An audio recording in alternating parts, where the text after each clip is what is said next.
This is the Mooks and the Gripes podcast. Hello, everybody. My name is Trevor, and I am here just as Paul. Paul, how are you doing today? Doing well. Just as Paul. I like that one. We're equals. That's right. Yeah, no, I'm doing good. Off to a good start this morning, and excited for today's episode. This is going to be a fun one. I agree. And I think I'll just start it out really fast by saying I was pretty thrilled. You pointed me to a new iTunes review. It's not actually new. It came to us December 22nd, but I don't look there as often as I should.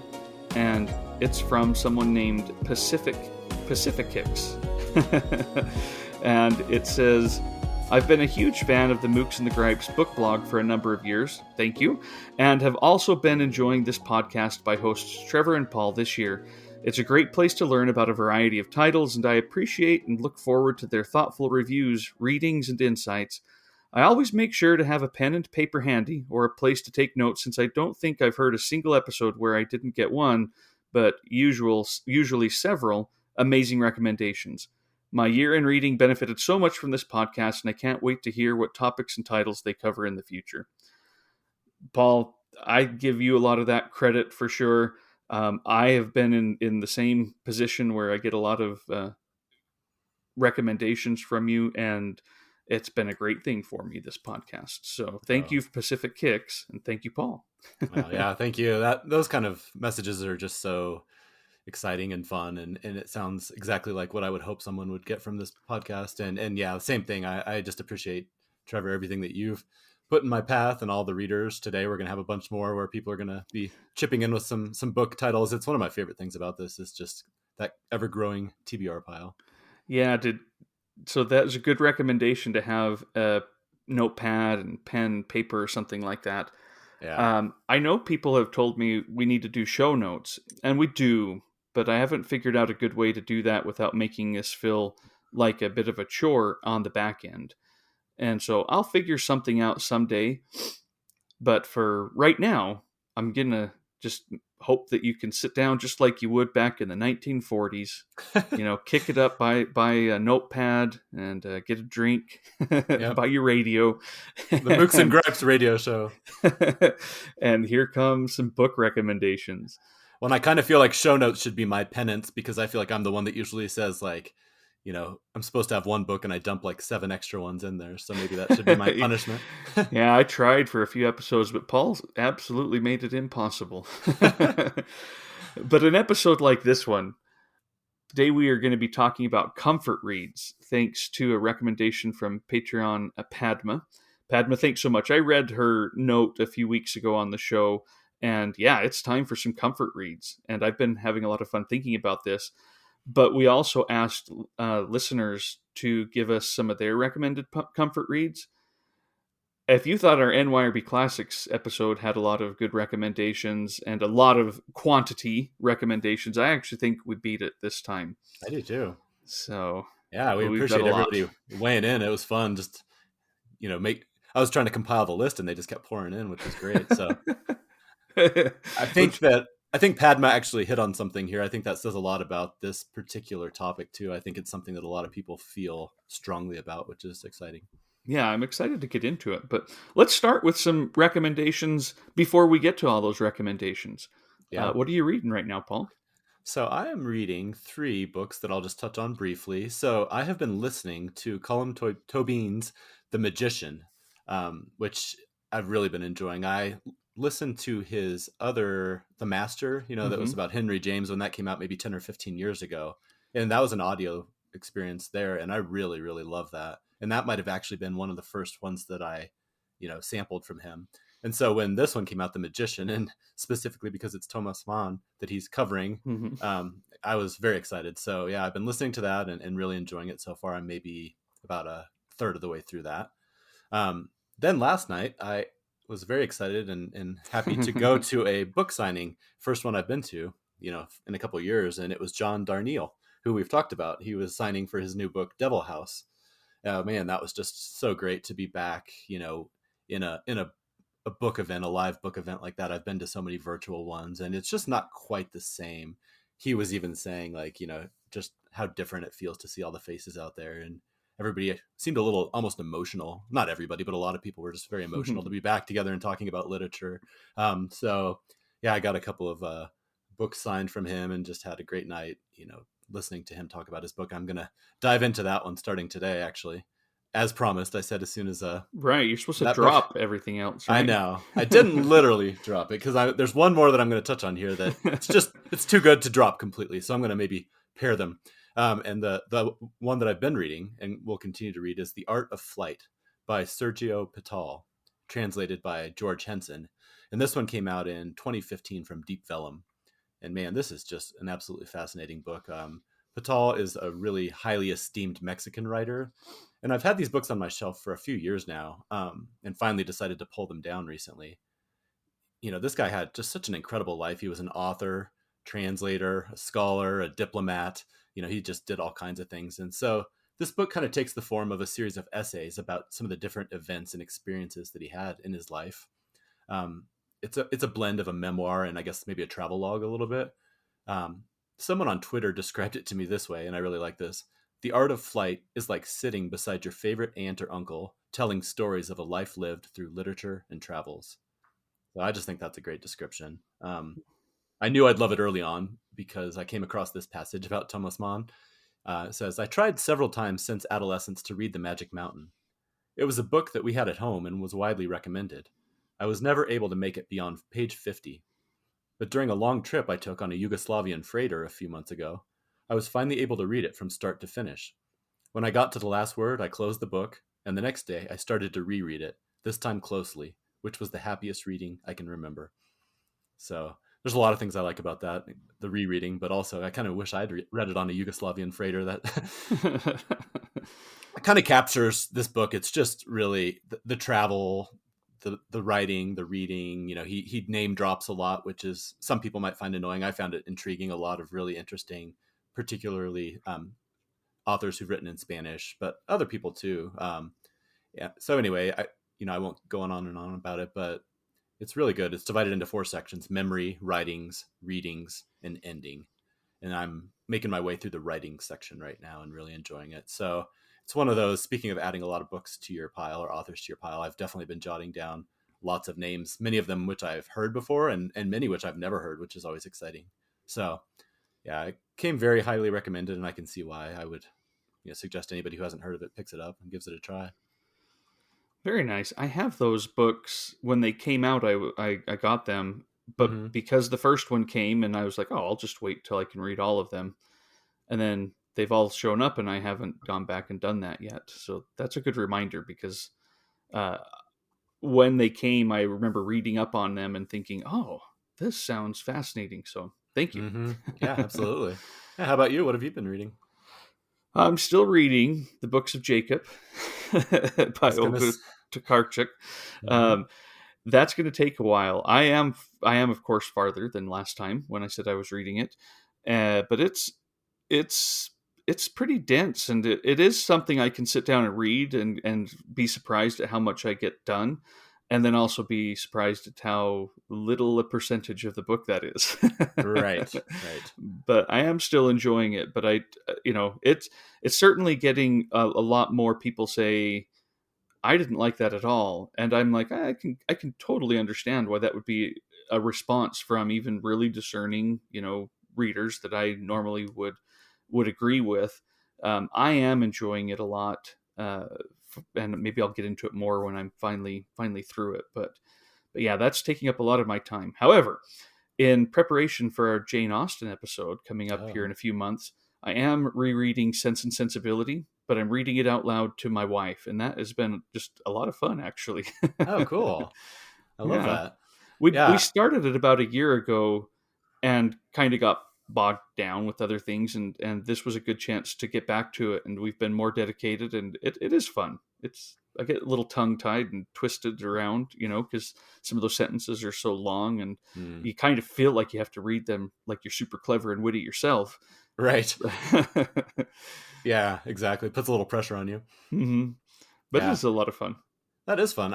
When we first were married, my wife and I used to read to her a fair amount. Like I read a lot of the Harry Potter books to her when they first came out. That was how we both experienced them for the first time. Hmm. And then actually one of my books that I'm going to talk about today in the Comfort Reads episode, I've read passages to her over the years, sometimes out loud as well. That's a really fun way to kind of share a book together, with kids and everything. It's not always as easy as it used to be, although we do, I think both of us read to our kids, which Yeah. maybe somewhat replaces that with the spouse. But yeah, that's really cool. I like that. On that, I am reading book 3 of the Lockwood and Co. I think I told you before, I've been kind of going through those with my kids, and that's called The Hollow Boy, and really loving it. Do you have something you're reading to your kids right now? Yeah, well, our older one, I think it was kind of sad, but maybe expected. He's almost 17, and we actually have been reading to him almost like we trade off every night and read to both of them. But recently he's like, do you mind if we just sit and read on the couch next to each other, our own books? And it was like, it's probably not overdue because I don't think there's any time limit on it, but I've been expecting that. So that was a recent thing that was kind of expected, but a little sad. But we've been reading with our younger one, His Dark Materials trilogy by Philip Pullman. And so we are on book 2 right now. Book 2, which is The Subtle Knife. And I don't know if you like those books. I love those books. They're just so... The world building in those books is, to me, just stunning. It's so cool. All the witches and angels and, the demons that are like the familiars of the people and everything. That's another series that just has such great imagination. So we've been making our way through those. So me and His Dark Materials, I was in London in 2004 when the stage production came out, and it looked so cool that I bought the first book, and I actually had a hard time getting into it. I think I read maybe 50 pages. I was studying and doing all kinds of other things, so it wasn't, there was a lot going on. And then when the movie came out, I thought, oh, this will give me a sense to get into it, and holy man, that movie just stunk. I know. I thought it was so terrible. boring. And so I never got back to it. Yeah, I don't blame you. That movie probably turned a lot of people off from the books, unfortunately. Well, yeah, I don't know. I read them when they first came out, and my wife did too, and really loved them. So, I don't know for sure, but I bet you if you revisit them one of these days, if you were in the right headspace, I would like to. Yeah, because I think so. Yeah, they have a lot in common with other fantasy books, but he does his own thing that makes it really special. I will say that I've tried to read, I guess they're the prequels that have come out since then. And I read the first one and wasn't thrilled. I think at least one more has come out since then, and I haven't even really been inclined to pick it up. So it might be one of those where I just kind of preserve those first 3 and enjoy them for what they are and don't worry about. Sometimes I think in our culture, at least in my opinion, all the backstories, the prequels, the sequels, each little character needs a whole movie or a whole book about them. Like there are times where I kind of enjoy just having this little, finished project. Sure. Yeah. So anyway. Well, we are really good at tangents upon tangents upon tangents, but let's get back to comfort reads. And I thought maybe a good place to start is, what is a comfort read for you? But maybe even before then, when, why? Before we talk about what a comfort read is, let's try to come at it by discussing, when is it that you want a comfort read? Is it when you have a time of personal crisis or you're stressed out? In which case, does it preclude books that are, in quotes, depressing? And that doesn't seem right to me necessarily, because for me personally, I think this is a very personal thing, but I'm very comforted by like William Trevor's stories or Jim Willahiri's, and I think it's because they show a degree of a degree of respect and kindness toward their most fallible characters. And, is it something you want, a palate cleanser? Is it need for escape, a need for that kindness or peace? What do you think, Paul? When do you think a comfort read is the right thing for you? Yeah, I was thinking about this because I don't know that I think some people, maybe, I don't want to put words in their mouth, but partially from all the comments we've gotten, I think some people think about it and consciously seek out a comfort read sometimes. Like I'm feeling blue or this happened and I'm going to go find a book to make me feel better. I don't think I ever consciously do that, or at least I can't remember too many times, with the caveat that I did do that a couple times during kind of the depths of the isolation of the pandemic. Mm-hmm. I absolutely did seek out some books that I thought I just want to feel better. So Well, as far as there was a lot of talk and posts and news yeah, articles about comfort reads in March and April of 2020 in particular. So, yeah, exactly. And that was definitely one time, the only time I can think of that I actually consciously was like looking on my shelf for something to make me feel better. Yeah, I was thinking about this. I mean, for me, it can be a lot of things. And like you just said, I don't think it necessarily has to be a cheerful book or anything like that, because there are books that some people might consider to be bleak or depressing, but if you read them at the right time, they can be very comforting. Sometimes it's just that shared mm-hmm. humanity, knowing you're not the only one going through a dark time, or you know, there's different reasons why that might resonate. Um, I think a lot of what draws some people to certain books is nostalgia, you know, as well. Sometimes when you're in a rough part of your life or you're feeling blue, it makes sense that you would go back to some good memories from the past, you know, some children's Mm-hmm. books, you know, like I was thinking about that, like The Hobbit for me would definitely be one of those, or Charlie and the Chocolate Factory, or Charlotte's Web, you know, some of those books that you read during a time in your life where hopefully you were, you know, a happy childhood kind of a thing. So that's definitely something I thought about a lot too. Um, Yeah. what about escapism? Does that weigh into it for you at all? I think so. I think that there's a part of that, and I tried to figure this out. So, um, uh, uh, I'm gonna lay out some thoughts here, not Yeah. super well organized. What I'm trying to describe when I talk about a comfort read for me, it isn't just a favorite book. There are plenty of those, though of course that might fit. But the best I could figure out is like, let's say it's cold outside. You've been working, maybe you've been shoveling snow or something. I don't know. Mm-hmm. And you're shivering and it's in your bones. It's just, and it's a little bit miserable. You go inside, you put on a warm blanket. Mm-hmm. That's what I thought I'd go for a comfort read. What books are like that? What books are my warm blanket when I'm feeling cold? Mm-hmm. And this does entail things like rereading or even some escapism. And I thought, man, in a way, 2021, I think I had that spirit guiding my reading choices a lot of the year. Uh, my end of the year favorite book lists that we just recorded a few months ago, I think were very optimistic books. Yeah. Again, not saying that's the only way you can get comfort, but that's the Enchanted April was absolutely a warm blanket for me, and one that not only warmed me up, but then reinvigorated me like a burst of spring, warmth. Mm-hmm. I think that's a reason that I was so attracted to The Warden, for example, because Yeah. it's just such a kind-hearted, comforting book, and probably a bit of why I read so much Brandon Sanderson.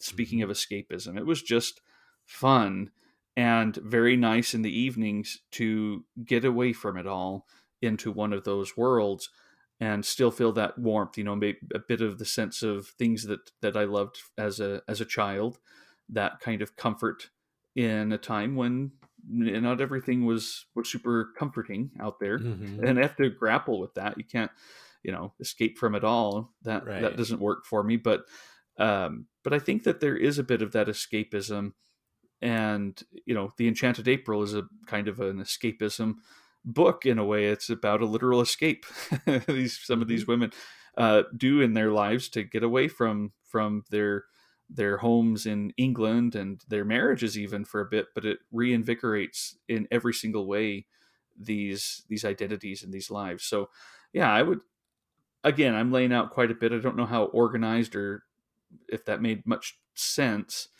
but I thought, well, I want a warm blanket book. That's how I will approach it this time, Yeah. and kind of go from there. I like that a lot. And you mentioned The Warden. I thought about that one too. And you also mentioned Jane Austen. And Mm-hmm. I thought about, we're going to be doing an episode, so I didn't want to list her, but she very Yeah, easily could have been one of mine too. I have her on my an picks. honorable mention for the Mm, same reason. yeah. Mhm. Exactly. And I was trying to think like what it is about those types of books, for example, that might work. And I think one of the things, like you said, there's often a kindness that flows through those, even when some of the characters might not be all that Yeah, kind. There, it's not like Austen doesn't have plenty of acidic characters or nasty characters, or but there's usually a kind of a general sense of kindness that through her books. And also I was thinking about it, like I don't mean low stakes in a like a no, I'm with you. patronizing way. Yeah. But you know that it's not going to mostly be life and death. It's going to be people's having relationships, and there's these social things that are going on that are, very important. That makes up a lot of all of our lives. But with her, it's respectful mhm. of those stressful, low stakes. There's I can't remember if it's Larkrise to Candleford or Cranford or one of those, though. My wife and I talk about this sometimes. Sometimes you might watch an episode of one of these comfort, Mhm. television shows, and the biggest thing is, someone has lost the butter. Right. It's, Exactly. but it's about the stress and the coming together, and this the way they make it through some of these little moments too that can be so nice to not have it be, you know, uh, some super dramatic soap opera-ish Mhm. thing going on. It's very regular and normal and still fun. So anyway, sorry I interrupted you to No. throw that in there. No, you're exactly right. And I was thinking about it with Austen in particular. Like, one of the things I think is often, by the end, to some degree or another, things are going to wrap up in a relatively good way. There will be a bow tied, and that isn't necessarily something that I seek in most of my reading. But I was thinking, like, in certain times when you need a comfort read, I think that can be a factor in it. Just Hmm. knowing at the end that there's going to be some type of resolution. But okay, can I propose something that's a little bit controversial about comfort reads here? Well, I'm very interested now. Yeah. So what do you think? What do you think about the idea of comfort reads as books you have not yet read? Is that possible, or is that a completely different definition? And what No, I'm I thinking of is, like, for me, there's these books on the shelf that I derive so much comfort by knowing they're sitting there and waiting for me. yeah. I'll look up on my shelf when I'm feeling stressed during a work day, or when I'm feeling a little blue, and I'll see, oh, there's still these unread Dickens that I have. Or you mentioned Tim Robinson's books, those books about the islands. Like, just knowing that those are out there waiting for me someday, I get a tremendous amount of comfort from that. And so I just wanted to throw that out there and see what you think. Yeah, I'm picturing you sitting in an office on a Mm-hmm. awful day. The fluorescent lighting is bad. You look pale, and you pull out a picture of an island because you've got tickets to that island in Mm-hmm. 8 months. Exactly. It gives you some comfort to know that that's on the horizon. And one of my we've talked about this maybe all the way back at our episode 1 bucket list books, that video, and I can't remember who it was, of that personal library where he Yep. says, oh, here's Thomas Mann's Buttonbrooks. I haven't read this one yet. Good. That means I have something to look forward to. Yeah, I think that's an awesome way to look at this. I thought you were maybe going to go into maybe genres, that I just Mm. know I like this stuff. So the prospect of reading another one in this series or by Dickens means something to me. But I like where you've taken that. There's just comfort of having the promise Mm-hmm. of some of these books. And I think sometimes that, in a weird way, prevents me from reading some of them, Yeah. because you don't want to spend it yet. You don't want it to be over. That promise is appealing and sometimes healthful. So yeah, I'm with you 100%. I hadn't thought about that, but I like that a lot. Yeah, no, you're right too. That sometimes part of the reason you're putting them off is because you don't want to ruin, like, you have this perfect idea of what it will mean to you. And Yeah, sometimes, I mean, that can backfire because you set the stakes a little, or not the stakes, but you set the expectations a little too high. But yeah, I yeah, really do think that makes up a big part of my comfort reading. And yeah, so the only other thing I was going to mention is just, too, sometimes I don't know that it's necessarily any particular book, but for me, sometimes, like we've talked about, just reading as a meditation or reading as a part of your day that you do. Like, if you read a half an hour before bed, sometimes just comfort reading is reading, hmm, like, just the idea that you will be reading whatever book it is sometimes provides a huge amount of comfort for me as well. So I just wanted to throw out a couple of yeah. those little wrinkles. No, that's great. Yeah. And I think you've taken it to some really interesting areas. I will return to more traditional when we get into our list here in a few Yeah. minutes. But maybe before we do that, again, we have a lot of listener comments. Do you mind kicking us off there, and then we'll get to ours here in a minute or two. But let's get through these. We'll try and be fast. So again, pen and paper ready. Yeah. Get ready. All right, here we go. The first one came from Herb Randall. Anything P.G. Wodehouse, especially the Jeeves short stories. Pure escapism, the familiarity of running gags to repay repeated readings, and some truly laugh out loud moments for those days when everything is awful. The great sermon handicap and The Purity of the Turf are favorites. That's a popular. He comes up a few times. He'll come up Jerry. on my own list, I Oh, think. nice. Jerry Faust says J.L. Carr's A Month in the Country is a great comfort read. It's a novel without conflict, yet manages to be one of the most perfect books I've ever read. Now, hold on a second before we go on to the next one. It was either January or February of, I don't know, 2008, 2009, 2010. I can't remember.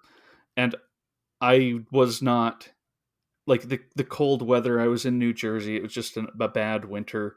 Mm-hmm. And I remember seeing that book on my shelf, that promise, and I did pull it down and said, I need to get away from this. Yeah. And it was a very, very comforting book. So yeah, that one I will endorse. Second, throw out there, should have been on my list, but I'm glad Jerry brought it up because that both was something I sought for comfort and it provided it perfectly. Yeah, no, I agree. That one could have been on mine as well. Our next one comes from R, and it's R period. Mcgee novels. I also want to add Richard Brautigan books, always clever and funny and nicely written. Then Louis Panini says, when it comes to comfort reading, I always find myself going back to Julio Cortázar's 2 volumes of collected short stories in Spanish. I think it has to do with the fact that I bought them and read them when I was 16, and rereading these has been a way for me to reawake the feeling I experienced back then. I was in awe. Up until then, I hadn't read anything that came close to the powers of his imagination. After so many years, his stories have truly turned into a soothing balm that I will always keep within reach. And then Tina K says Train Dreams because it's so small you can read it when you're in between novels, or a few chapters of Life, a user's manual. Train Dreams, that's another great one I could add. It is, and it certainly, I responded to her and said, wow, I wouldn't have thought about that one just naturally, because talk about a book where almost nothing good happens. I know, that's true. Yeah, that's a perfect example of that. Mm-hmm. All right, so I am going to read one from Christy Cacciapaglia. I don't know if I'm saying these right. I apologize. I'm sure I didn't say that last name right. But my top comfort read would be To the Lighthouse. My English teacher, junior year in high school, noticed that I was hungering for more books to read, and he recommended Virginia Woolf. He was the first person who noticed my love of books, and I am thankful he sent me to Woolf's books. I don't read books that often, but I also love Little Women. I always mean to reread it around Christmas. That book was a great comfort to me as a child. I even dressed up like Louisa May Alcott for Halloween one year. I am positive no one knew who I was supposed to be. I love that so much. Katie Whitmore's recommendation for Jane Gardam's Old Filth. I haven't read that trilogy, but I have read Jane Gardam, and I love her books. I can get lost in those as well. So I need to get to those. I do too. Kevin Shorthill said The Box of Delights by John Masefield because of the creativity of the story and the beautiful language. And he says, has anyone read his memoir, So Long to Learn? Nope, I have not. I haven't either, but now that's one I'm writing down with my pen. Oh, good. You're taking our advice. Yeah, exactly. Kim Paulsat, I say I don't keep books, and I don't. Except I've always had these books since the late 80s, and I can't bear to part with them.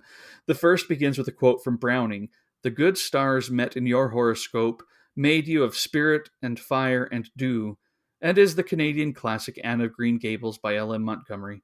The second book is The Power of One by Bryce Courtney. The title makes it sound like a self-help book, and I guess in a way it is.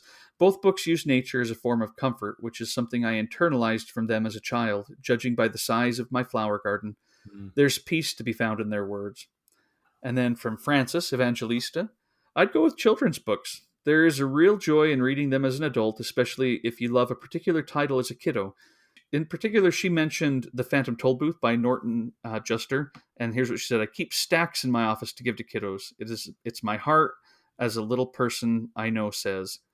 And then she also said her husband would say science fiction, just as one of those comforting genres. Yeah, those are great. So the next one comes from Rebecca Hussey. She says, rereading a favorite book for me. The last time I did this, I reread the Deborah Levy autobiographical trilogy, which may be a weird choice, but it's true. My husband would probably reread all the Patrick O'Brian books. He's done it a few times. I think that's another one that comes up a lot. I think people who read those read them over and over and over. Mm-hmm. So Our next one is from Edie Medav, and again, I hope I pronounced that correctly. She says, reading Robert Macfarlane aloud, which, that one makes me happy. I need to do that. Yeah. Dorian Stewart says, PG Woodhouse, with an exclamation point. I picture him holding it up in a big stadium with a big finger that says PG Woodhouse or something like that. And given how many people are doing that, he would have a lot of people cheering for him if he was doing that.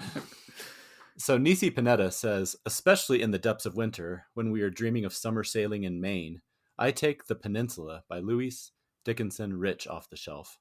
Published in 1958, this is her memoir of time she spent after the death of her husband on a remote corner of down east Maine. Rich lovingly evokes the austere landscape and the close-knit community of fishing families, whose way of life was threatened by the post-war development boom. This book is out of print, but you can find copies online for a reasonable price. An introvert after my own heart, she writes, isolation is not estrangement from life. Across the void that separates man and from the wild things, it is possible to flash a light, to transmit a voice, to send a glance or a thought. Ooh, I love that one. It actually ties into one that I'm going to mention a little later. And then Nisi also says, the poet I often turn to is Charles Wright, especially his 2009 collection, Sestets.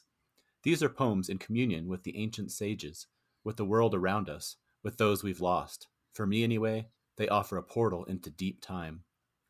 And her final entry would be Ross Gay's essay collection, The Book of Delights.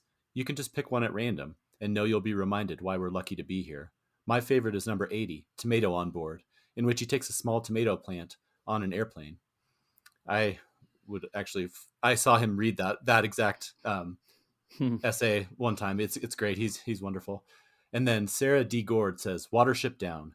Not an extremely comforting one, but one that I have read so many times it is a comfort to revisit. Also, detective novels. They are the right balance of new and predictable. Yeah, that's a good way of putting that. Yeah, it is. All right, one more little batch here, and then we'll get to some of ours. Simon Thomas. One of my favorite comfort reads is a relatively recent discovery, Oh, the Brave Music by Dorothy Evelyn Smith. While this coming-of-age novel on the Yorkshire moors features an awful lot of things that are discomforting for young Ruan, and frankly tragic, there is something in Smith's tone and sense of place that transports, enlivens, and, yes, comforts me. The other I turn to is better known, E.M. Delafield's Provincial Lady series, particularly the second in the series. Quite why I feel most at home in the diary of a 1930s housewife is for a therapist to determine. But I reread these funny, observant, self-deprecating books over and over and never grow tired of them. That's funny. Sharon Haskell, The Fortnight in September, an extraordinary novel about ordinary people enjoying simple pleasures. I saw this pop up a lot on my Instagram when I would, which I have going on right now, when I ask, what are you reading this weekend? And I want to get this one pretty soon. It does feel like that promise of a nice holiday away. Mm-hmm. Daniel Brennan says, Treasure Island. This is my go-to insomnia read. I like that. Yep. Furrowed Middlebrow. D.E. Stevenson's Miss Bunkle's book. Dorothy Evelyn Smith's Miss Plum and Miss Penny. Dame Agatha's Cat Among the Pigeons. Polly Horvath's The Canning Season. You weren't expecting the last one, were you? Well, and just to pull out D.E. Stevenson's Miss Bunkle's book, that's one I think my wife would recommend on here. Katherine Eaton. Trollope and Angela Thirkell novels are mine. Their characters get agitated, but things usually work out due to the Barsetshire setting, no doubt. I did not know, and I don't think you did either based on your response, that Angela Thirkell's novels are also set in Barsetshire.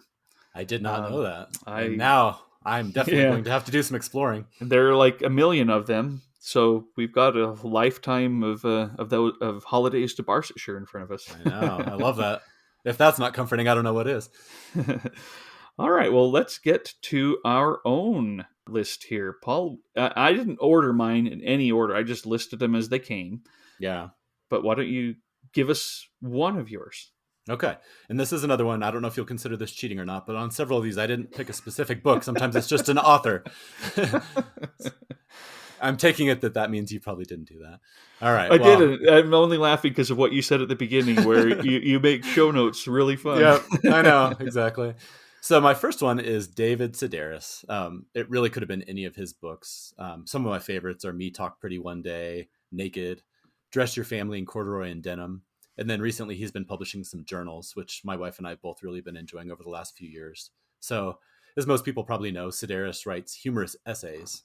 And when he does that, he often mines anecdotes from his life, sometimes from his childhood, or sometimes from his interactions with his family as they're all adults, or even with life now with his husband, Hugh. I hardly ever laugh out loud. That's just not usually the way that I do. I don't cry. I don't laugh out loud when I'm reading. But man, he consistently cracks me up, or I will just be chuckling. And my wife is also a huge fan. I asked her about her comfort reads, and he was the first person that she mentioned as well. When one of us is reading one of his books, they'll start laughing, and then the other one, starts snooping over the shoulder, and we just love to share his books together. I came across a line about his books that I really liked, though, and I think this is one of the reasons that I can return to them. It says, "It's easy to read these essays fast and go right for the joke, but to do so is to miss a rich layer of his work." And I think that's exactly what keeps me coming back. If this was just a bunch of punchlines, a stand-up comedy routine, it might be fun to read it through one time, but then that would be it. But man, he's such a good writer, and he packs in so much pathos. He covers some really rough topics as well. And yet somehow at the end, he generally makes you end up feeling okay. He gets a lot of his content from friends and family, like I said, and it sometimes creates tensions within his family that he's talked about in the past. So in one of his essays, Repeat After Me, his sister starts, sharing something, and he immediately reaches for his notebook, and his sister grabs his hand and says, "If you ever repeat that story, I will never talk to you again." And he says, "Oh, come on. The story is really funny. And I mean, it's not like something it's not like you're going to do something with it." So he says, "Your life, your privacy, your occasional sorrow. It's not like you're going to do anything with it." And so it's like, it's funny, but it has that little bit of an edge to it too. And it's like the reality. And so that's kind of the thing about him that I really appreciate, is it's not just the comedy. I'm not going to take a bunch of time to read, but in his book, Dress Your Family in Corduroy and Denim, the first essay is called Us and Them. And it's talking about this family that moves into their neighborhood and they don't have a TV, which as a child, he's just, flabbergasted. So I'll just read a real quick snippet just to give people an idea of his voice. "Because they had no TV, the Tomkeys were forced to talk during dinner. They had no idea how puny their lives were, and so they were not ashamed that a camera would have found them uninteresting. They did not know what attractive was, or what dinner was supposed to look like, or even what some people were supposed to eat." So he just has like this it's like a snarky voice, but it's also very funny. There's whole passages I had underlined a bunch in here, but for the sake of time, I won't read through all of them. But if anybody ever gets a chance to search him up on YouTube, you can find him reading and performing his work. And that is one thing I would highly recommend. When I have listened to his audio versions of his books, I already liked him. But then when you can start reading and hearing his voice, it makes them even better. So yeah, do a quick search or try an audiobook if you haven't heard of him and just see what you think. But yeah, those are ones for years and years now that I keep returning to. A comfort activity to go and listen to him read. I would agree with you. I think he's got a lot of heart and humor, of course, but the heart there too. Yeah, absolutely. All right. Well, how about you? Yeah, what's your first one? Yeah, so I put this one first just because might as well jump on the bandwagon. P.G. Wodehouse, Leave It to Smith. The P is silent.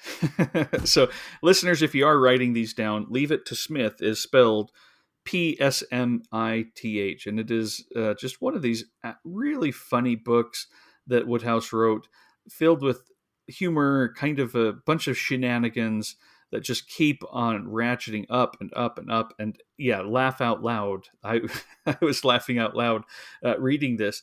And the reason that I thought of it too as a comfort read, it is the book I turn to. Like, my wife gives people Miss Bunkle's book. That's why I brought that up earlier. She gives people Miss Bunkle's book when maybe they're having a hard time or they're recovering from an illness or a surgery or something like that. She'll give them that because of how that can be comforting, and I do the same with Leave It to Smith. And even my nephew, so my son had surgery last year to fix his Pectus Excavatum. We kind of talked about that. I don't know too much on the podcast, but and it went perfect. It went really well. But maybe a decade ago, my nephew had the same condition, Only the procedure was very different. He actually had to have his whole sternum like cut out and repositioned, and Wow. basically sliced him open, cut everything up, and then put a big metal cage to help things. And I sent him Leave It to Smith Mm. as he got through that time, because for him, his recovery was several months, and he loved it. I don't think he wanted to laugh out loud for a while. Right. I'm sure not. So I hope that he, was a little careful there. But I do know that he enjoyed it, and he's also given it to other people. Just one of these things that I think you can turn to and say, he's going to make me feel happy. Hmm. This PG Woodhouse, he's going to make me chuckle, even when I don't want to. Yeah. That's a great one, and that kind of ties into some of those what we talked about with maybe low stakes and some repeated Hmm. patterns within like everyone's different, but there are some things that you can kind of count on to happen. Yeah. Yep, for sure. Yeah. Oh, what do you have next, Paul? Well, my next one is actually one that I did. I said there was a time during the pandemic where I specifically sought out comfort books, and these are two books that I did read during that time, and it's May Sarton's journals. Hmm. The two in particular that I'm going to touch on are Plant Dreaming Deep and Journal of a Solitude. So they both have some similarities, but I will just give a quick description of each one. Plant Dreaming Deep is about her experience moving into an 18th century house on 36 acres in this small New Hampshire village. And so a lot of the book is just basically her moving in, starting to set things up and create her own little space.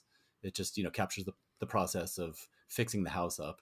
And then Journal of a Solitude is a lot of similar grounds where both books just touch on this inner life. She talks about gardening and the seasons and just daily life in New Hampshire, the books she reads, the people she meets, the ideas she has, the poems she writes. And so it's something very, I don't know, it's just very calming and comforting. It ticks a lot of boxes for me, like writing, gardening, nature, and then solitude, which that's why Nisi's mention about nature and how that can provide a Hmm. lot of comfort definitely resonated for me. Um, so there's just a couple quick quotes I'll read. She says, "Gardening is one of the rewards of middle age. When one is ready for an impersonal passion, a passion that demands patience, acute awareness of a world outside oneself, and the power to keep on growing through all the times of drought, through the cold snows, toward those moments of pure joy when all failures are forgotten and the plum tree flowers." I really like that. And then she has another part about solitude. And she says, "This morning I woke up at 4 and lay awake for an hour or so in a bad state. It is raining again. I got up finally and went about the daily chores, waiting for the sense of doom to lift. And what did it was watering the houseplants. Suddenly joy came back because I was fulfilling a simple need, a living one. Dusting never has this effect, and that may be why I'm such a poor housekeeper. But feeding the cats when they are hungry, giving Punch clean water, makes me suddenly feel happy and calm. Whatever peace I know rests in the natural world, in feeling myself a part of it, even in a small way." So I just thought those gave a little good glimpse. Like there is some darkness. She deals with depression. Sometimes her solitude can turn into loneliness, but I like reading her thoughts on it. And it's one of those that for me, at least, just makes me feel like you're not alone. And it also just has a very quiet, calm voice that's centered around a lot of the things that kind of get me through life as well. So if you haven't read her journals, I would highly recommend those. And there's actually several that I haven't read. And I know that her fiction comes highly recommended from lots of people, which I haven't read yet either. But those two journals in particular, I love. Oh, that's awesome. And I have heard good things about her fiction. Um, and then you keep on have recommended the journals before to me, so Mm-hmm. I think that'll be a good thing. I do understand she might be a problematic person, Right. but I do want to read what people have found so great too. Mm-hmm. Yeah. No, it's complicated, but yeah. Hmm. um, my next one is a children's book, and not just a children's book, a picture book that I adore, that could probably get me emotional if I talked too much about it, and I Mm. don't quite know why, but it is A Sick Day for Amos Mcgee by Philip Stead, and then illustrated by his wife Erin Stead. And I just love this book. It's a zookeeper. Amos Mcgee is a zookeeper, and one day he can't go to the zoo because he's sick, right? Mm.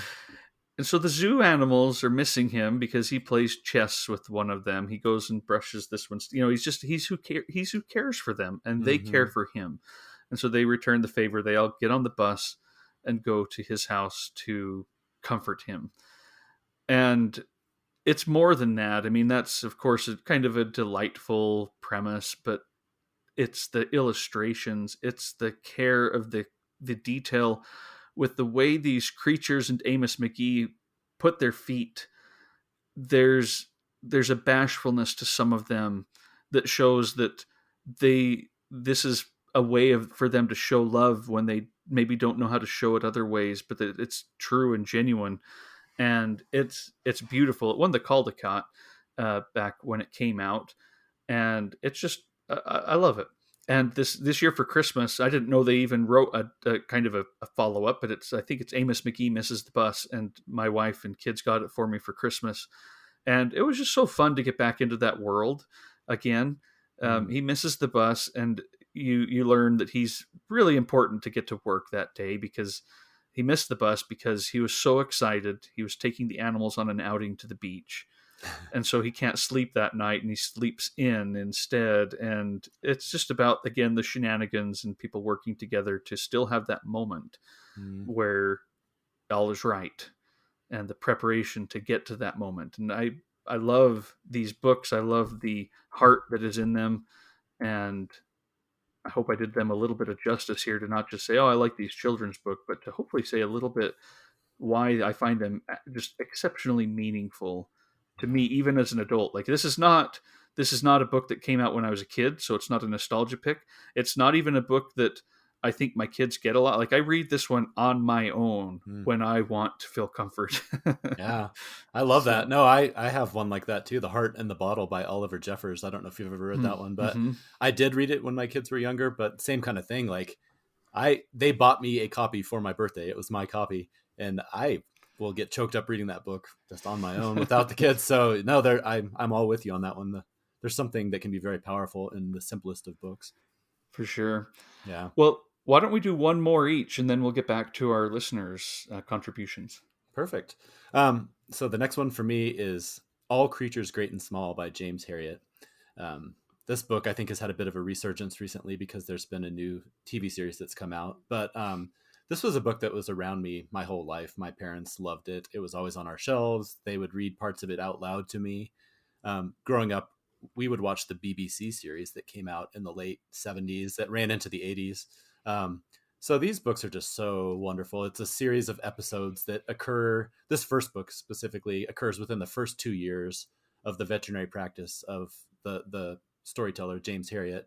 And so the plot is broken up into short anecdotes. Each chapter is just a short anecdote about something happening while he's treating animals, meeting farmers, just driving around in the Yorkshire Dales. So the setting is wonderful. There's lots of beautiful nature writing. But he's hilarious for one thing. He's just a very funny writer, but then all these characters that he meets, all these crusty old farmers that live way up on this hill, that he's this young vet who is kind of bluffing a little bit and doesn't exactly know everything that he's doing. And these people are not always, they're skeptical of him to say the least. And sometimes they're not all that kind, but again, there's that genuine goodness that runs through all these where so often there is kindness or he's able to save animals. Yeah, they're just wonderful. There's one particular that I think is a favorite of many of the readers. He deals with a lot of poor farmers because it's during the Great Depression, but then he also has this one rich client, and she has this little dog named Tricky Woo. And he ends up coming out there for all these, the dog is overfed, it's spoiled. She feeds it all these things that it should never be eating. And she's so funny because she just talks about it as if it's her child. And so basically throughout, he ends up, becoming pen pals with Tricky Woo. Tricky Woo sends him it's like Amos Mcgee. Exactly. And so he'll be bashful and come back, talk to his friends about it. But he's like her uncle. So he's always getting these expensive gifts from Tricky Woo and going to parties for Tricky Woo and everything. So yeah, they're funny. And speaking of reading to the kids, we read this one to our kids and they just absolutely love them as well. So yeah, this is a series that's just been with me my entire life, and I absolutely go back to it when I need some comfort. Oh, that's awesome. I have not. I don't know that one very well yet. My wife and I did start the very first episode of the old BBC series, probably Mm-hmm. a decade ago, and both of us were like, we are very attracted to this story. Again, like we talked about earlier, with very low stakes right now. Yeah. Like, is this first episode really just about him doing a round to some very subtle and not too life threatening animals, Mm-hmm. or animal diseases? Yeah, it seems to be.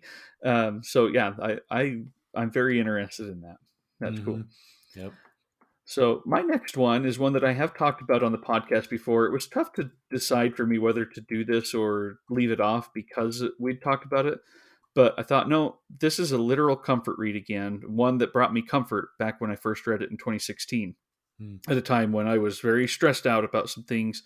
And it was the weekend, and it helped me disengage with that while I didn't need to be engaged. It was doing me Mm-hmm. no good to be engaged in anything else. This did it. And then there were none by Agatha Christie. And I reread it last year in 2021 in preparation for our Autumn Reads episode.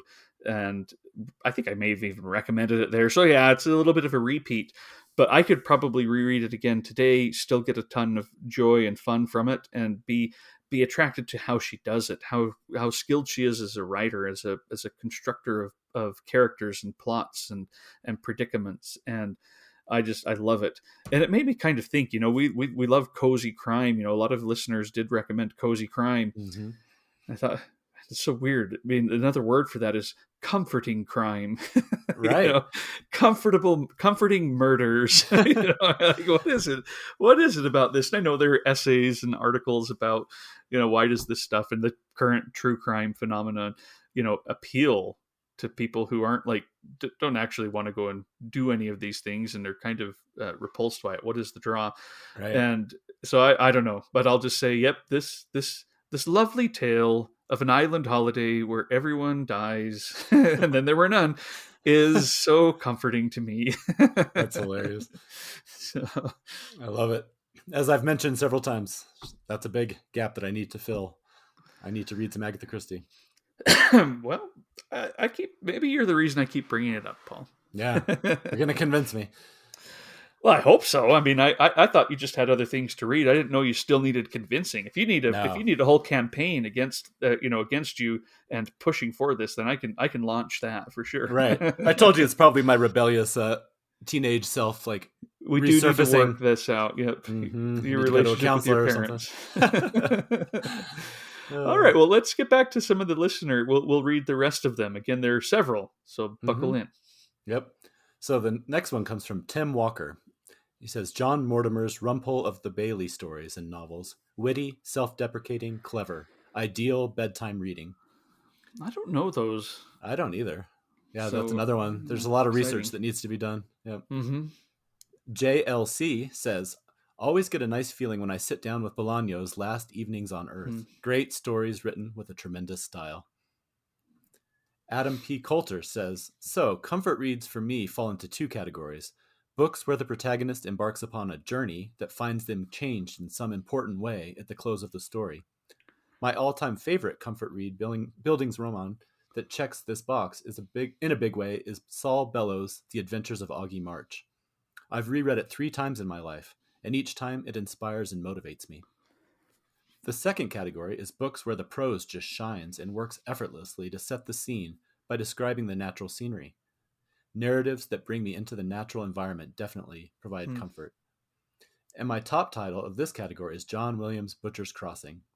The way Williams writes, he delivers the reader right into the harrowing West in a really timeless way. Buffalo blood, campfire, snow-filled valleys and all. Bonnie Renzi says, anything by Alice Munro. And again, these last few are examples, I think, where it's not always the subject matter that's comforting in and of itself, because some of those books are very bleak. So I like that. But again, it's the person, it's the way that they seem to be exploring and we talked about empathy on our last episode, and Alice Munro certainly has helped me feel connected to people that I didn't know how to connect to before. So yeah, absolutely. And then Keith Chaffee says, The Farces of Joe Keenan. When I need to be cheered up. Howard Frank Mosher's A Stranger in the Kingdom when I feel homesick for Vermont. Mm-hmm. All right, Emily Hall, E.F. Benson's Map and Lucia books. I've heard a lot about these. A couple of middle-aged ladies battling for social supremacy in interwar England. Pettiness and bitchiness galore. And then Interpolations. This is my old friend Kevin. Says David Copperfield. Period. Yeah, that's all you need to say. I'm with you. And then Ryan says, I suppose the book I find most comforting is The Wind in the Willows. Other books I consistently turn to for comfort would include Flannery O'Connor's A Prayer Journal, though I myself am not religious. Humor writings from James Thurber, though I myself am not funny. No, sorry. I added that part there, Ryan. It just says humor writings from James Thurber and A Farm Under a Lake by Martha Berglund. Corliss Books. I like that we got one from a publisher. It says crime fiction in our case, obviously. Even if it's noir and hopeless, it makes us feel for a brief moment as if our own world makes a little sense. See, that's perfect. Mm-hmm. Richard Chavira. Kingsley Amos's Lucky Jim works for me. Sharp, biting wit, just shy of being mean-spirited. Good writing makes me happy. I love that. So our next one might be the only contribution from somebody who has their own action figure. Yeah. It comes from our good friend Nancy Pearl. And she says, Georgette Heyer, especially the Grand Sovie, Sylvester, Frederica, and Arabella. It's so ridiculous that Heyer's dismissed as a mere writer of romances. Kim McNeil says, Tove Jansson is always comforting to me, both the summer book and anything Moomin. They have been a touchstone throughout my life. Jim Reddy says, Jeeves and Wooster, short stories by P.G. Wodehouse. The whimsical satire, the silly plots, the characters and their dialogue, the vocabulary and the humor, which ranges from dry to laugh out loud funny. Uber Zench says, Vonnegut, always Vonnegut, for his humor, bleakness, but nevertheless boundless optimism and humanity. God bless you, Mr. Rosewater, and Slaughterhouse-Five especially. Also, A Confederacy of Dunces. Maybe it's the failed academic in me, but I love laughing out loud with Ignatius.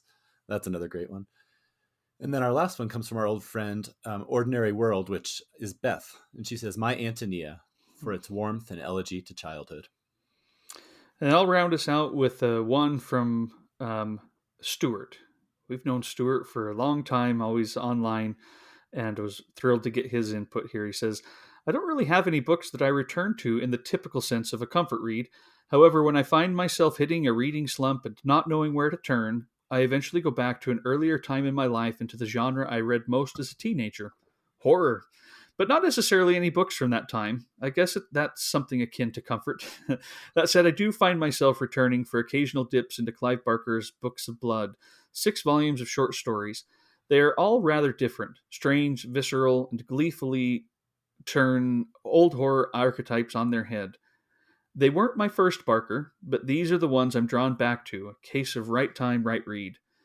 And then I really like this. Another love is cookbooks. If you can have comfort food, then these perhaps are comfort reads. David Thompson's Thai Food is a wonderful volume that lingers so long on Thai culture and ingredients that the recipes don't start until around page 200. And Carlo Capalbo's Tasting Georgia, the country, not the U.S. state, is a blend of travelogue and cookbook with plenty of photography capturing a land that time forgot and the food that has sustained it. That, I thought, was an awesome insight. I do love getting cookbooks. We get them at the library. We buy them. I love the travelogues. I'm not a big cook. We do a lot of online recipes. Those I don't read always the little, 30-page thing that they write, but a good cookbook, I do love reading them. And my 6-year-old is in the same boat. He sits down and goes through the ones we get from the library. So thanks for bringing that up, Stuart. Yeah, I love that. And looking back through all those, I just love how there are some common themes, but like you said, it's so individual and there are different things, horror books, crime books, things that you wouldn't necessarily associate with comfort that work for people. And I that's what I love about this. All right. We've each got, I think, 2 more. Yep. What's your next one, Paul? To kick it off. So here's another one that we've talked about off and on, Michael Dirda. Again, this is one where I probably could have talked about quite a few of his books. He has such a comforting voice. And so he immediately sprung to mind for me, both the topics he covers and his writing style are just so cozy. I kind of think of it like hanging out with a bookish friend who also just happens to have an encyclopedic knowledge of like all of the books ever written, basically. He can write about Chaucer and Proust, but then he has just as much enthusiasm and insights into, dime store novels that he read when he was a kid, or some Victorian romance, something like that. And I just love that about him. Was there something you wanted to say about him? Oh, well, no, I was going to add one of the things I love about Michael Dirda too. We've got these books, but he's also like the friend that comes along every weekend, or at least used to be. The reliability of his column in the Washington Post was like, oh, it's that time of the week. I'm going to go read Michael Dirda's post. That can really also add to this over time. You sense a kinship and a friendship with someone who has no idea who I am. Right. But it's that person there. Yeah, that's like how I feel with David Sedaris. You've read his book so much that you feel like you're his buddy. Like you said, you've never met him, but it just feels like you've known him his whole life. So yeah, several of his books could have made this list, like I said. And I keep one of his collections, Bound to Please, on my nightstand, and I've had it there for years. And sometimes I'll just pick it up and read a few of his reviews. And it's just nice to have that just know it's there when I need it. But for the purposes of today, I went with his book Readings, Essays and Literary Entertainments. And I'll just read a couple of really quick excerpts. So there's one about, it's called Childhood's End, and it touches on a little bit on what I was saying earlier, where your kids reach that point where maybe they're starting to shed some of the things. So I'll try to bust through this. Are you about to get emotional, Paul? I hope not. We'll see how it goes. So it says, "Too many books," said my beloved spouse. Not for the first time, of course, but now she turned her baleful gaze upon piles of Dr. Seuss and Gail Gibbons and James Stevenson, 5 or 6 Commander Toads and Magic School Buses, several dozen paperbacks about shy forest creatures, dinosaurs, and outer space. "You," said my gentle dove, "I have given up on. You're hopeless. But our children, my children, will not have their room overrun by old books they no longer need. Isn't it enough that I have to put up with these rodents?" added my sweetest one, pointing to the gerbil and the frog. "And there must be enough loose Legos around here to build an addition to this house, which we sorely need, by the way." Naturally, I expostulated. "Boopsie whoopsie, you're just not used to boys. They need a certain amount of clutter just to feel relaxed. Probably something to do with the X chromosome," I added, with a thoughtful, scientific air. "Wrong approach. Terribly wrong. That's the Y chromosome, you nitwit. I want these shelves reorganized, and I want it done now. But, light of my life, there are a lot of treasures here." "Don't give me that. They're all treasures to you.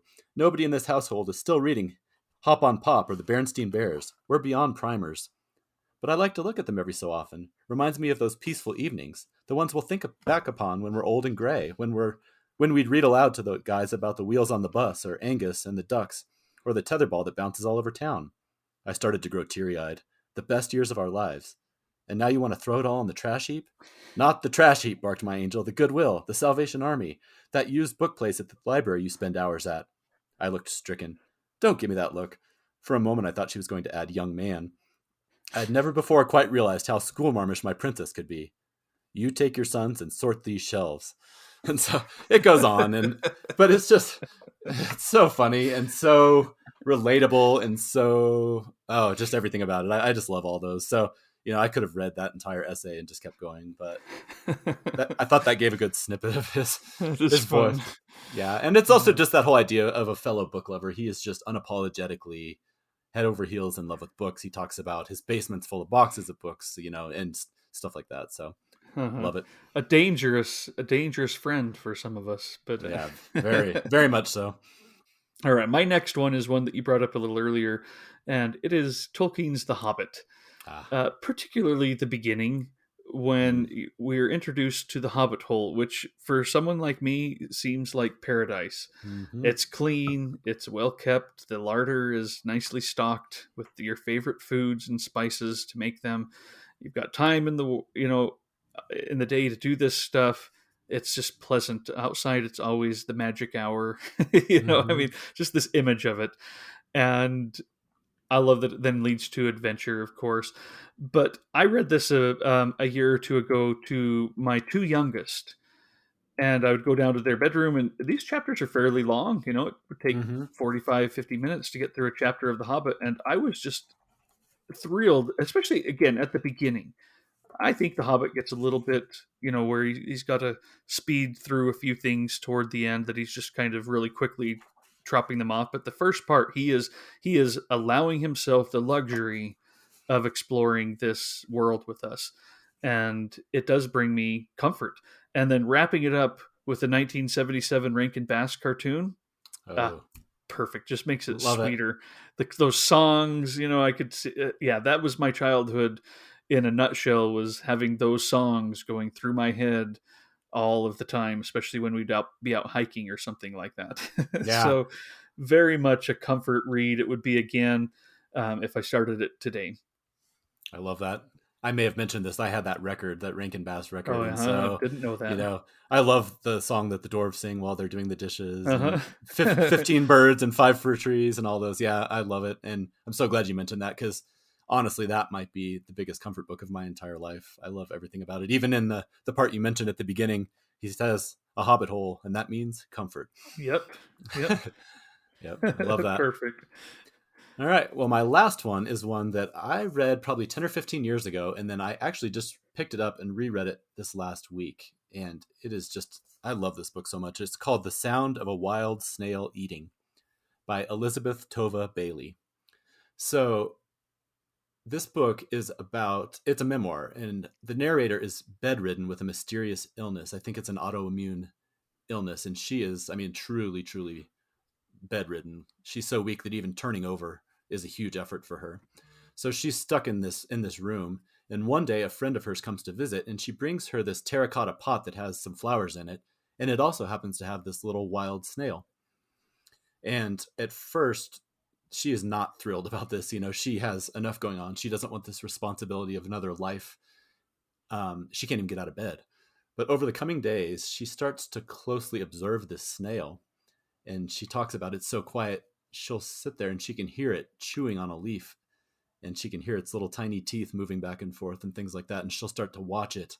And each morning when she wakes up, she'll notice where it is. And over time, she gets at this terrarium, she has somebody bring in this terrarium, and there's like this little shell that it'll eat for the calcium, or sometimes it'll be taking a bath or getting a drink.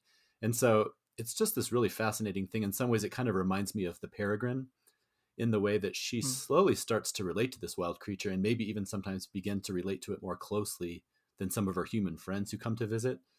And so I'll just read again a quick passage, but she says, "Given its tiny footprint, the snail had plenty of territory in the terrarium to survey in minute detail, finding endless nooks and crannies of interest. I, on the other hand, rarely moved beyond the familiar section of my sheets. Occasionally, when the snail slept, and an urgent need for change, no matter the cost, swept through me, I would slowly roll from my right side over to my left side.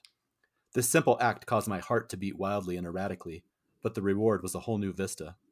The other side of the room was spread out before me like a map, with countless possibilities of faraway adventures, including the most tantalizing of things, a window and a door.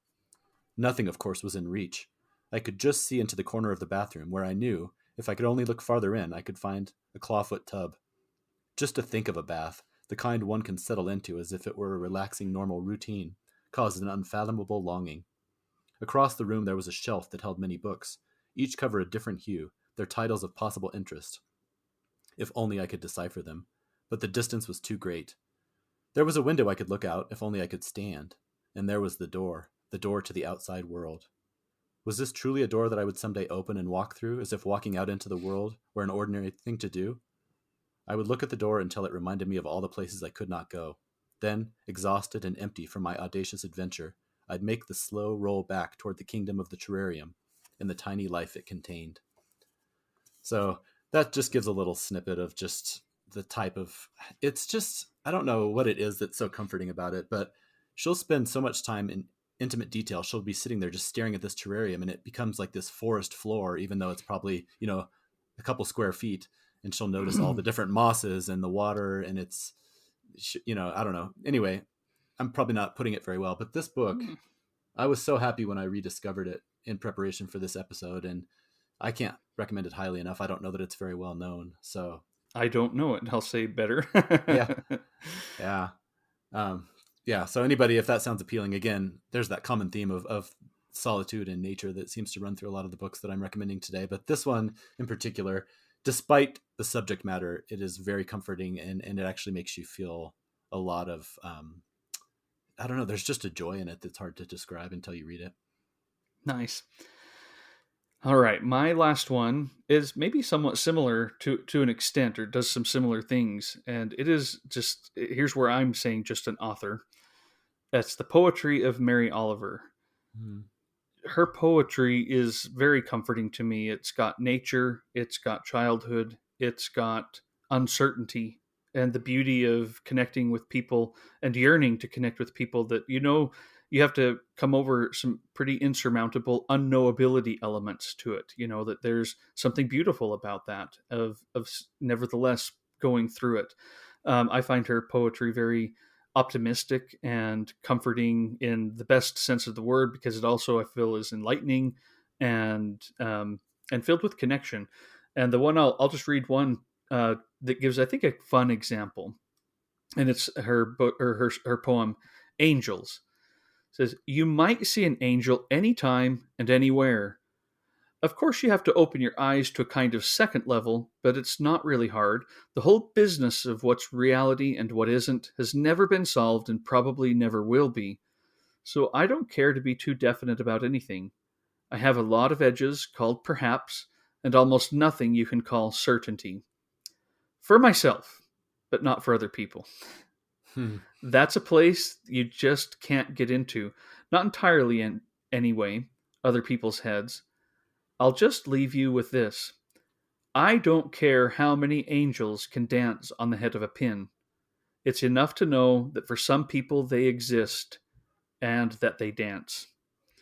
Her poetry isn't always so optimistic. I think there's always a layer of that underneath, but there's another one, I think maybe one of her most famous, is The Moths.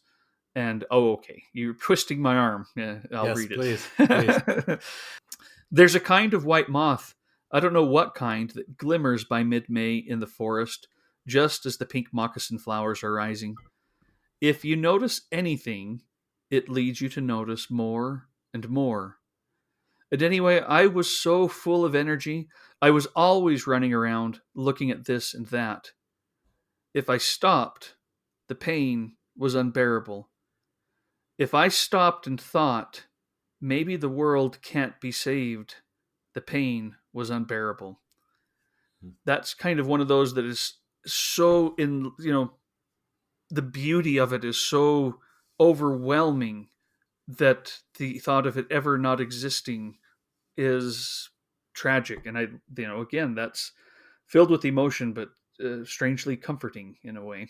So, yes, the poetry of Mary Oliver.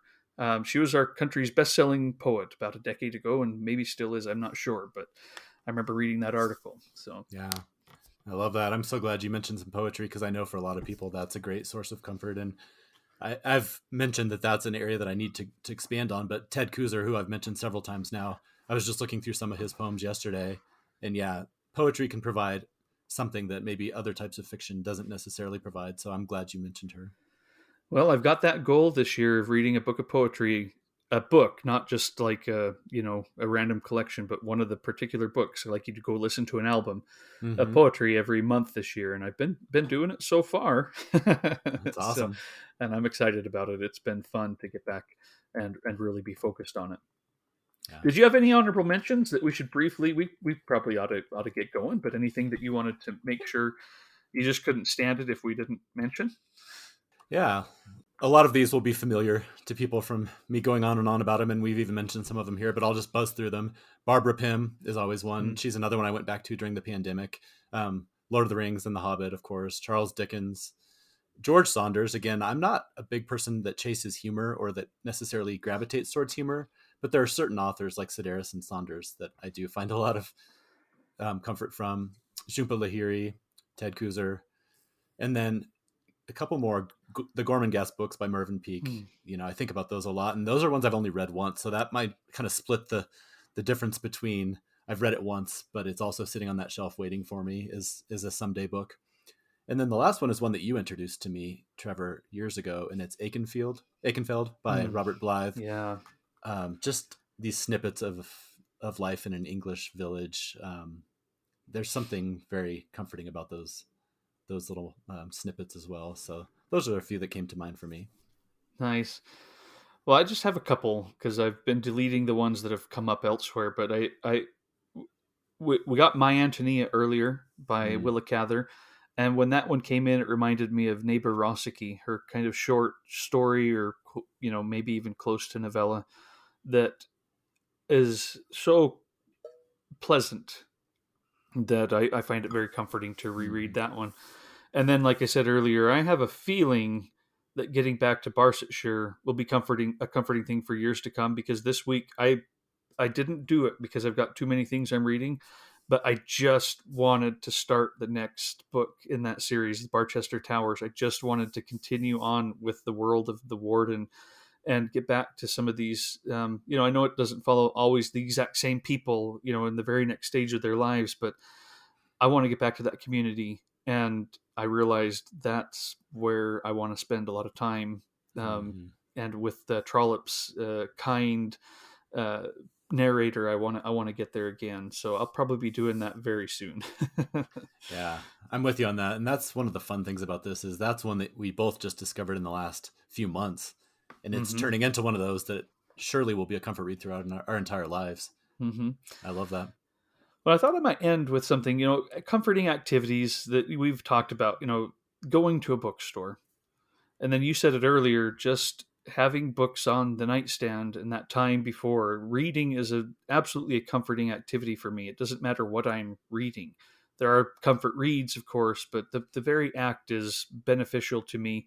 It makes me feel better about myself, about life, about time. It makes me experience things better, I believe. And there was a time a few years ago when I was barely reading anything. It was just busy and other things, and it just swept away, like in a riptide. Too much was going on, and it was kind of not very fun. It wasn't that anything tragic or terrible was going on in my life. It just was wrapped up in other things. And I'd start a book and fail to get far into it. It was busy at work, as it always is, and I just wasn't getting much time for anything else.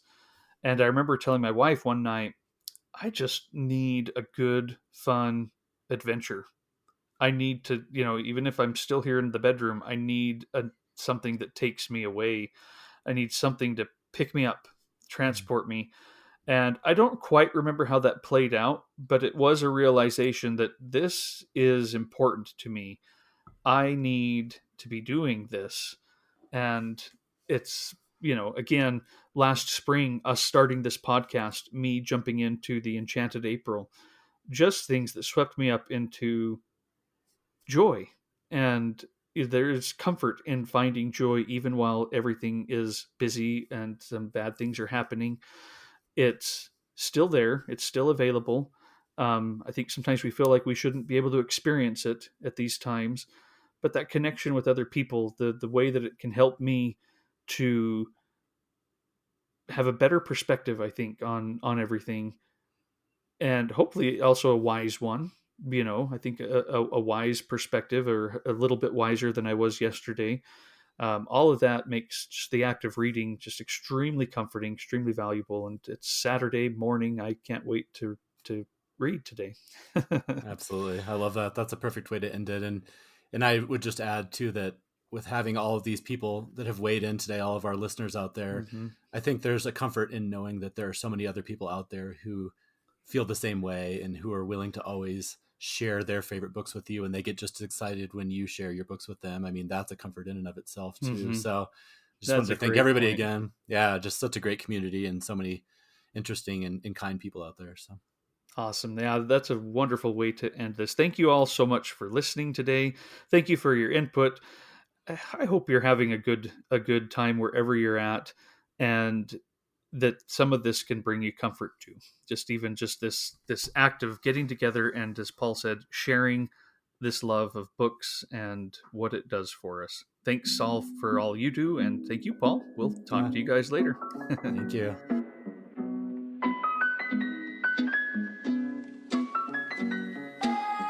Thank you for listening to this episode of the Mooks and the Gripes podcast.